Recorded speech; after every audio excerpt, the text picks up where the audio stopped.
గారు రాత్రి నా కల్లో ఒక అమ్మాయి వచ్చింది చెప్పాను కదా, ఆ అమ్మాయి voice as it is Sunitha గారి వాయిస్ లాగే ఉంటుంది. ఆ అమ్మాయికి ఇవిడే డబ్బింగ్ చెప్పింది. మీ అందరికి డబ్బింగ్ చెప్పడానికి ఒక 5గురు వెయిట్ చేస్తున్నారు ఇక్కడ. అవునా? Dubbing Yes. చెప్పడానికి మనం బేసిక్ గా దూరంగా ఉంటేనే మనల్ని చాలా క్వశ్చన్లు అడగాలని వాళ్ళు వెయిట్ చేస్తుంటారు. అలాంటిది మనం ఇంత దగ్గరకు వచ్చాక అడగకుండా ఉంటారా వాళ్ళు? అందుకే మిమ్మల్ని కొన్ని క్వశ్చన్లు అడగడానికి కొంతమంది ఆడియన్స్ వెయిట్ చేస్తున్నారు. ఓకే పద. మీరు ఎంత పాడినా ఈ రోలో అందరూ సైలెంట్ గా ఎందుకున్నారు తెలుసా? ఇక్కడ స్పీకర్ గారు ఉన్నారు, పొరపాటున ఎవరైనా మాట్లాడినా ఆయన సైలెన్స్ అంటాడు. సార్ నేను కొత్తగా ఇండస్ట్రీలోకి వచ్చాను సార్, అవకాశాల కోసం తిరుగుతున్నాను. మీరా? సార్ నేను విశాఖపట్నంలో ఇంటర్మీడియట్ అమ్మాయి అనుకున్నాను.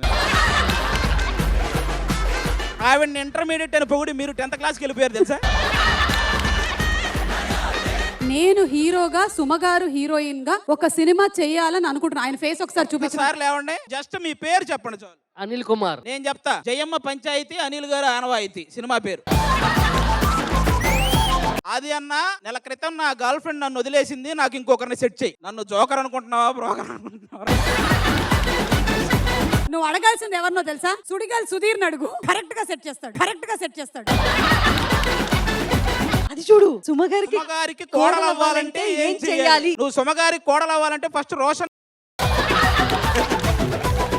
సునీత గారు నన్ను చూసి అందగాడా అనే పాట పాడాలి. అందగాడా అందాలన్నీ అందుకోరా, అల్లుకోరా గిల్లుకోరా, అందమంతా నీదిరా, గోదారల్లే నాలో పొంగే కోరికమ్మ నీదేలేరా, నోరు ఈ పూటకి నీ జన్మ ధన్యం. సునీత గారు ఒకరి గురించి అందగాడ అని పాడడం అంటే మామూలు విషయం కాదు. నువ్వు మొత్తం వైజాగ్ మొత్తం చెప్పుకొని బతకొచ్చు. నేను ఆయన కోసం పాడలేదు, నా కోసం పాడమన్నారు కాబట్టి పాడాను.